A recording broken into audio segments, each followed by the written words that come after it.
লম্ববৃত্তাকার শঙ্কু, কোষে দেখি 16 8 অঙ্ক। নিরেট শঙ্কু আকৃতির একটি কাঠের খেলনার ভূমিতলের ব্যাসের দৈর্ঘ্য 10 সেমি। খেলনাটির বক্ষতলের প্রতি বর্গ সেমি 2.10 টাকা হিসেবে পালিশ করতে 429 টাকা খরচ পড়ে। খেলনাটির উচ্চতা কত হিসেব করতে হবে। খেলনাটি তৈরি করতে কত ঘন সেমি কাঠ লেগেছে সেটা নির্ণয় করতে হবে, মানে এইচ বার করতে হবে আর আয়তন বার করতে হবে। আচ্ছা, ভূমির ব্যাস হচ্ছে 10 সেমি, ব্যাসার্ধ আর 10/2 5 সেমি। খেলনার বক্ষতলের ক্ষেত্রফল হচ্ছে 429/2.10। এখানে দশমিক তুললে হবে, উপরে 100 হবে।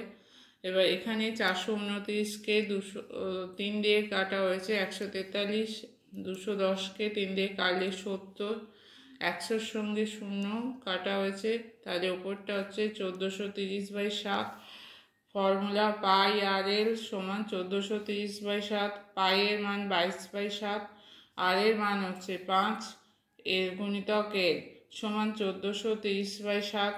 এল সমান হচ্ছে 1430/7 গুণিতক 7/22 গুণিতক 5, 7/110, 0 0 কাটবে, 11কে 143 দিয়ে কাটলে হচ্ছে 13 সমান 13 সেমি। তির্যক উচ্চতা এল সমান হচ্ছে 13 সেমি, ব্যাসার্ধ হচ্ছে আর 5 সেমি। এইচ সমান কত? তাহলে এল এর স্কোয়ার সমান হচ্ছে এইচ এর স্কোয়ার প্লাস আর এর স্কোয়ার। এল এর মান কত? 13, আর এর মান 5। এখান থেকে 13 স্কোয়ার 169, এইচ এর স্কোয়ার প্লাস 5 স্কোয়ার হচ্ছে 25। তাহলে এইচ এর স্কোয়ার সমান হবে 169 মাইনাস 25 সমান 144। তাহলে এইচ সমান হচ্ছে √144 সমান 12 সেমি। খেলনাটি তৈরি করতে মোট কাঠ লেগেছে বা আয়তন সমান 1/3 পাই আর এর স্কোয়ার এইচ।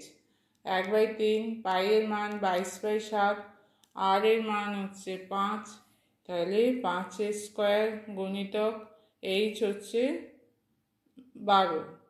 তাহলে 1/3 22/7 গুণিতক 5 এর স্কোয়ার হচ্ছে 25 গুণিতক হচ্ছে এই 12।